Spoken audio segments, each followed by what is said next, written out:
Sorry, I totally messed that up. Also, Hey, this is Phil, aka Corinne. And I'm Alex Berg, and you're listening to the I'm from Driftwood podcast. If you just can't get enough of I'm from Driftwood, go check out its YouTube channel. The stories have tens of millions of views and over 100,000 subscribers. And a new story is uploaded every week. You can also browse every story it's ever published since it launched in 2009. Speaking of stories, let's get to today's episode. On today's episode, we are talking about grief and loss. And going into this, I feel like I'm bracing myself a little bit just because it's going to make me sad. Yeah. These stories made me sad. They brought up a lot of stuff. But one thing I've also been thinking about is I interviewed this grief counselor for a story that I was working on a while back. And one of the things that she said was, in grief, you can find transformation. And at the time when she told me that, and just after the year that we have all endured, at the time I was like, that's bullshit. That is BS. You are buying it. I feel like I am not buying that. I was like, no, actually, like when any kind of loss is actually just horrible. Right. And at that time, I think I was also really sitting in like the grieving and pain that all of us were coping with and addressing. Now, on the other side, I'm starting to understand that idea a little bit more. But that was kind of something that I was thinking about as I was watching these two particular stories. Yeah. You know, what I came away with from these stories is, and it's not something that people don't know, is how profound grief is. Like how much of a cloud it creates in your life. It can wield you in this incredible way. It can feel like at any given moment it wants to rear its head and you are at its will. You are not in control.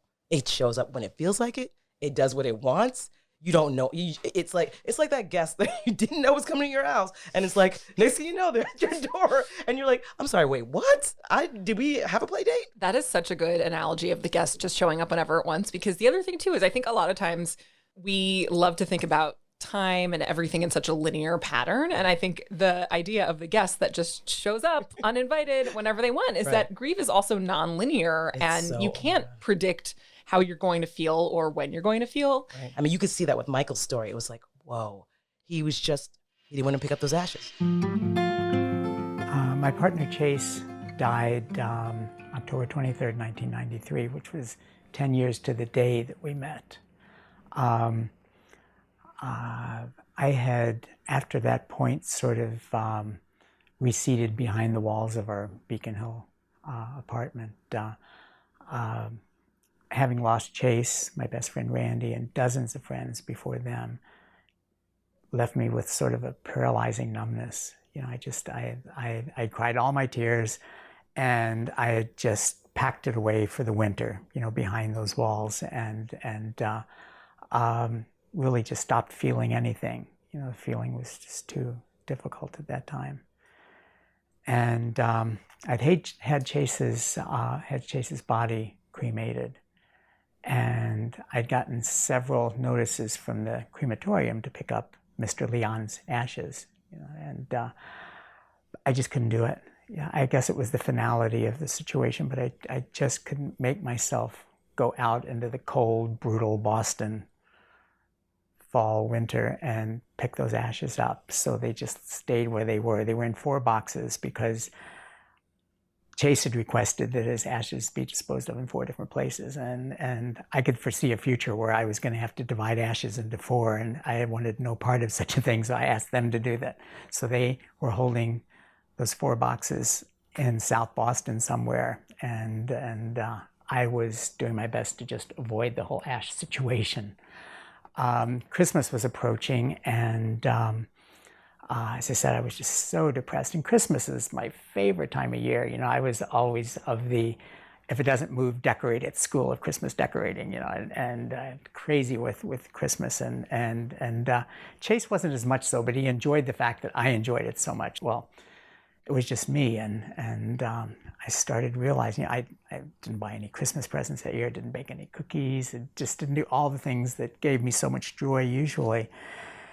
And when I realized I wasn't going to have a Christmas tree, I got even worse. I'd never had a Christmas without a Christmas tree. And I thought, well, that's what you can do for yourself. Go out and get a Christmas tree.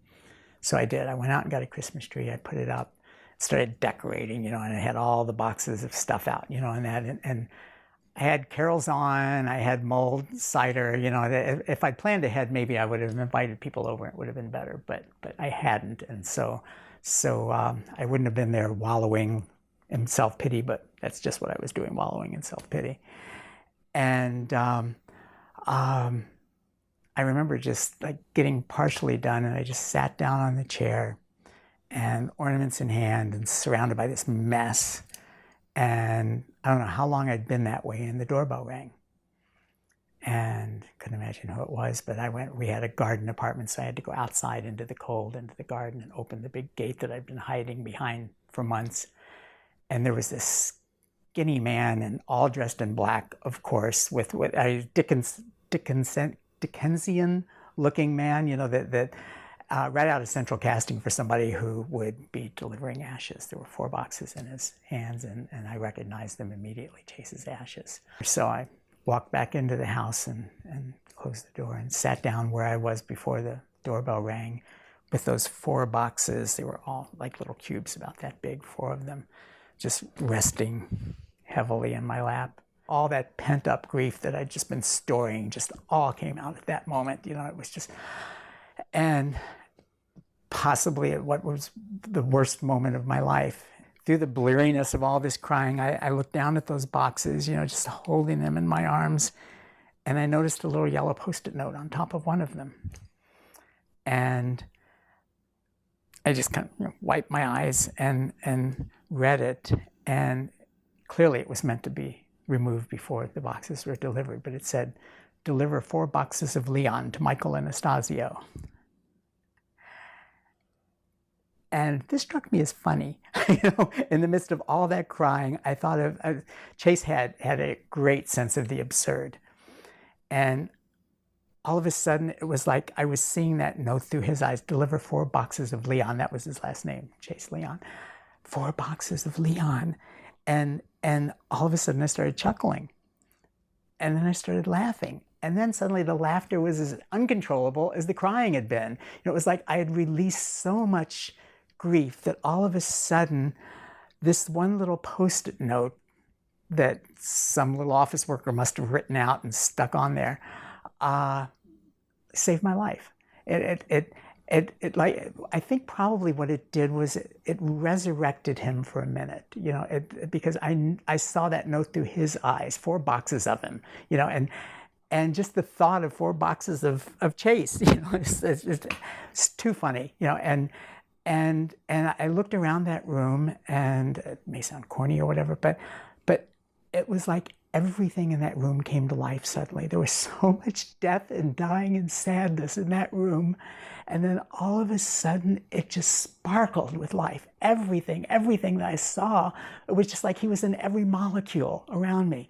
It was just this beautiful experience where suddenly everything had been about death and suffering. Now, all of a sudden, everything was life. I got out the prettiest wrapping paper that I had, wrapped all of them, very good gift wrapper, wrapped them all. Best ribbon that I had, and tied them up and made these 4 beautiful bows. And I put those 4 boxes of Leon under the Christmas tree. And that was my Christmas that year. It was that little Post-it note. I'm not sure what I would have done without that little Post-it note, but it changed everything for me. And it seemed like that was my hurdle. I had to get rid of that grief somehow, and those 4 boxes arriving. I mean, if I was looking for something to make pick things up, getting 4 boxes of your deceased lover's ashes while you're decorating a Christmas tree is not going to cheer you up. But the Post-it note did. When we cremated my dad. My dad died in 2002, and I didn't want to deal with those ashes. I think it was twofold. For me, it was like, one, I don't think those ashes are my dad. Like for me, I was like, that's not him, right? So I'm like, I don't have any really attachment to that. Right. But also I was like, that's so final. Mm-hmm. Just like Michael, I was like, I don't want to deal with that. It's final. It's like, that's the end of the road right there. It was weird. It's hard for me. There's a conflict there. It's like, one, I don't have a connection to it, but two, it's like very final. I think the finality is something that I can never wrap my head around. I lost a very close family friend a few years ago, and it was very sudden. And there was something about that, the presence of someone being there 1 second, and then all of a sudden not having that presence. There's something so surreal that I cannot, it does not compute. I will never be able to wrap my head around that. And one of the things that Michael was talking about is that he said that when he saw the box that said Leon Chase's ashes are split into 4 different boxes, and he talked about how that moment resurrected him because it felt like his partner was in every molecule of the room. I mean, I think that sometimes for me in that experience, it was like the absence of this person who had just been there that filled up the room. Mm-hmm. So yeah, it's like so much to try to even process or connect the dots on. It's like there's something so big and overwhelming to me about that. No, I mean, I get what you're saying. There's no way. It's like you can't rationalize it. You're just like, I don't know how to make my brain understand this. One of the things that I really appreciate about like being culturally Jewish is that there is that you are given a long span of time to mourn and grieve. And I do like some of those rituals. Like you sit Shiva, which means like there's a certain amount of time that you're sitting at home and you're wearing black and you walk around with a little pin on for a certain amount of time to signify that you are in mourning. And then, you wait a full year before the unveiling of the grave. And that's like when someone's headstone is like shrouded. And I guess the thing that I like about that is I appreciate that there are these guideposts that allow it to happen over a longer span of time so that there isn't that sense of finality. And I think that that's something that resonated with me about Lottie's story. I had been with my partner for about 18 years. The last 4 years, he was fighting a terminal and rare cancer. He had this colostomy operation. It was the last surgery that he had. And he would get really sick, nauseous, and you could just feel the misery coming off of him. He looked horrible, and there was nothing you could do for him. And about a week later, I noticed that I was getting nauseous as well. Then I realized I was actually getting sick as a precursor to him, because about 5 or 10 minutes later, he would get really sick. And once I made this connection, the next time I felt this stomach problem, I would get a couple of kitchen towels and get them wet. And I sat with one on my head, and I crawled around and gave him one. And he just looked at me like, okay. And I told him he was going to need it. And I sat down like this, and then it hit him. And I could feel it hit him.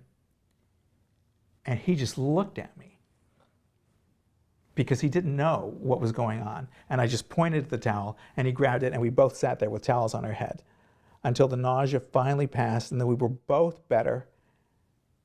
And he looked and he says, "How do you know this?" And I have no idea. We both got misty-eyed, and he was like, we love each other so much that we're joined in this way that we feel each other's lives. 6 months later, Chris passed away. And for a month, I was absolutely insane. I was ridiculously lonely. I was lost. And I was absolutely devoid of help and hope for anything. There was just nothing that was going to make me better. While I was crazy, I was able to take care of my pets. I had a dog and 2 cats, Rizzo and Cyclops in Tragedy. And I made sure they were okay. The dog got walked, everyone got fed, and the cats had their litter box changed. But one of the things I forgot to do was take care of myself. And I would go days where I just forgot to eat. I was lying in bed, miserable, crying, and trying not to live. And it was during one of those times that I had this self-imposed fast that I had this dream within a dream. And in the first layer, I was in the cemetery after Chris's funeral. And I was walking around, and the sun was setting, and it was getting dark, and I was just calling out his name, looking for him. And then I woke up, and Chris was lying right beside me. And he said, well, what a silly dream. I'm always here. And then I woke up again. And then I realized he is dead. He is not here. And I am shaking, and I am nauseous, and I am rolling around in the fetal position on my side of the bed. The cats are sleeping behind me. They took over Chris's side. And my dog, Rizzo, sees that something's wrong, and she climbs up her staircase because she had knee surgery. So we got a staircase for her, so it's easier for her to get on the bed. She was a little pit bull mix, brown with white stripe down her face and white socks. And she just starts licking at my face. I'm still reeling, having this memory, and I'm wishing I could throw up, which honestly is the weirdest wish anybody could ever have. My dog is there licking my face, and I look at her, and she's got the most beautiful brown eyes. And then she turns sideways, and blah, she throws up all over the bed. I bolt up, and I have to rip these sheets off because my dog has this horrible tendency, and I wanted to make sure I got everything before she decided to try and redigest what she had just regurgitated onto the bed. I got new sheets to put on the bed. I got the old things thrown in the laundry. And I come back in the bedroom. The cats have taken over Chris's side of the bed again. And my dog is just climbed back up there, and she's looking at me. And she's got that dopey little smile on her face, and her tongue is hanging out. And I realize I am no longer nauseous. I would get sick as a warning for Chris because that was my way of being able to take care of him. We all knew he was going to pass away. And this was something I could do. It was a warning bell that I have no idea why it went off, but it went off every time until he passed away. And my dog does not have the power to be prescient. You know, there's nothing she could do for me before the fact, but she could see that I was in pain. And I believe in my heart that she could feel my stomach roiling, but knew that I was not bright enough to have fed myself for the last couple of days, whereas I made sure she ate all the time. And she says, I'll throw up for both of us. At that point, I was ready to just sit up. I don't remember what we watched on TV, probably nothing. We probably just tossed it on for some company. But I remember sitting with my dog, just being happy of having her. And it was nice to be able to not need to bury myself under the covers for a while. And she gave that to me. The world has a weird way of stepping in and making sure that you're okay. You're not better because it takes a long time to get better, but for that 1 second, you'll be okay. What I got from it later is the belief that yes, grief will drive you insane, but love is absolutely magic. The thing that he said was grief will drive you insane, but love is absolutely magic, which is I pulled out that same quote. true. So beautiful. Yeah, true on all counts. But also it was like his dog was also cognizant of feeling that pain. So I guess just what I'm trying to say is there was like so much connection there, and also that he was like really living through that, you know? I thought that story was really beautiful. Just also, even the conversation he had with his partner about how connected they were. You know, the partner was saying like, we're so connected that you get nauseous before I do. So you're the warning sign for me. And what happened with the dog was just incredible to me. It was just like, he wasn't feeding himself. He was taking care of his animals, his pets.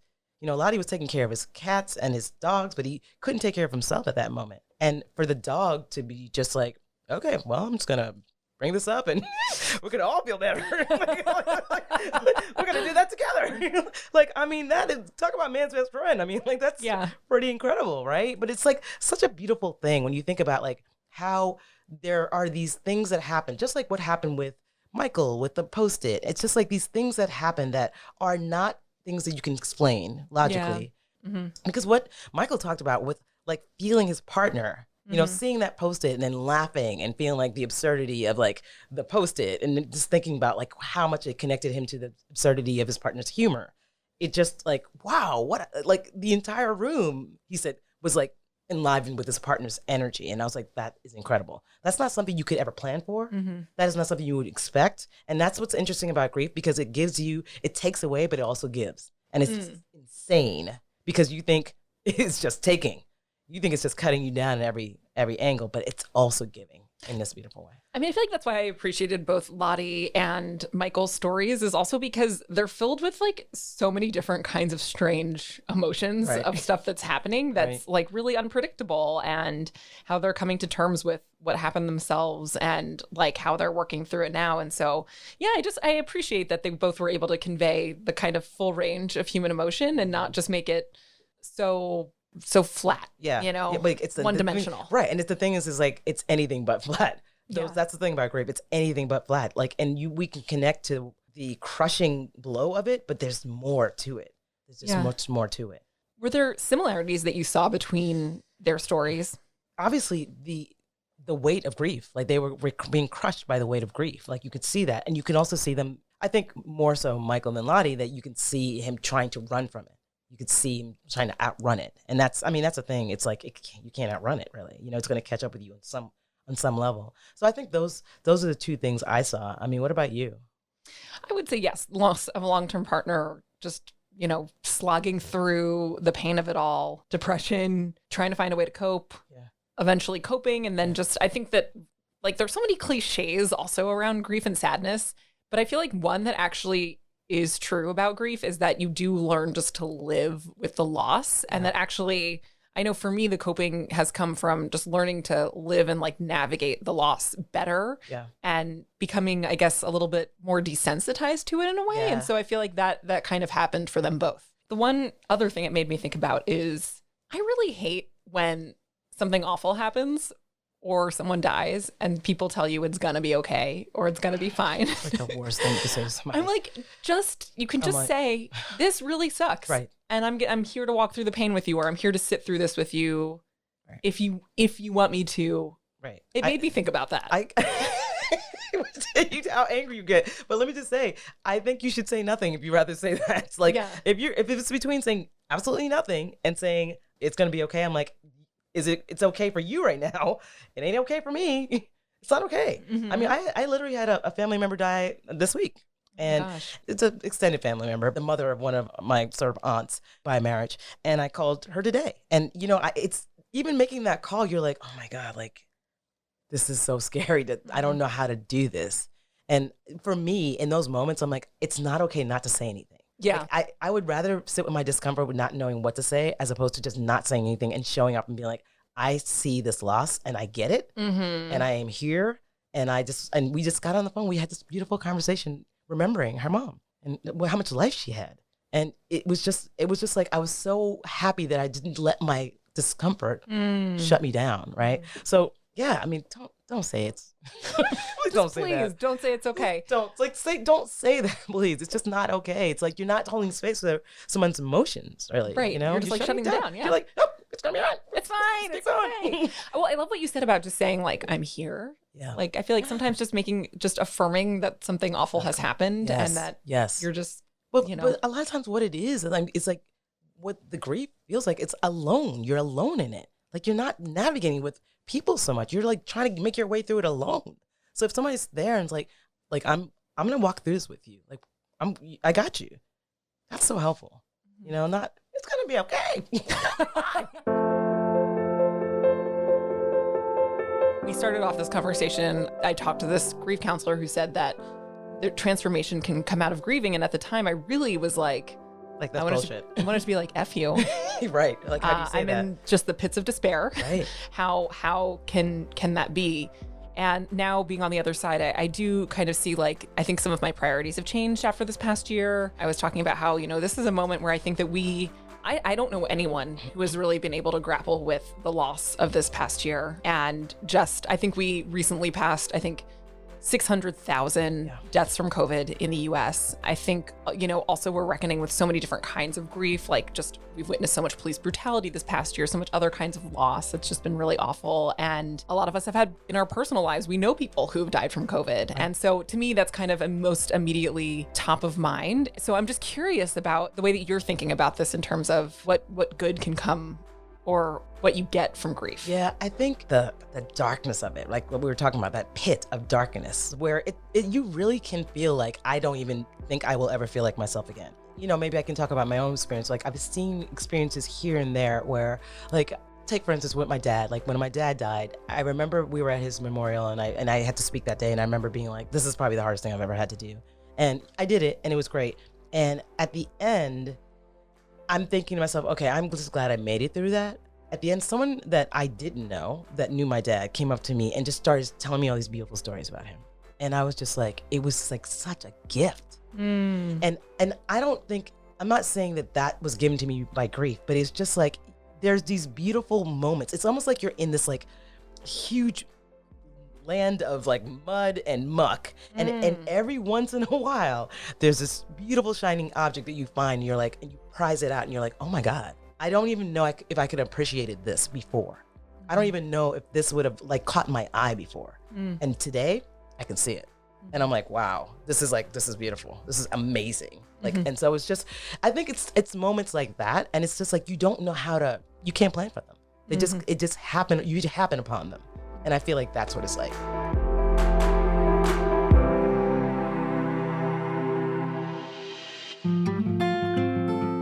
The I'm from Driftwood podcast is hosted by Phil, AKA Corinne, and Alex Berg, and is produced by Andy Egan Thorpe. It's recorded as a program of I'm from Driftwood, the LGBTQAI+ story archive. Its mission is to send a life-saving message to queer and trans people everywhere.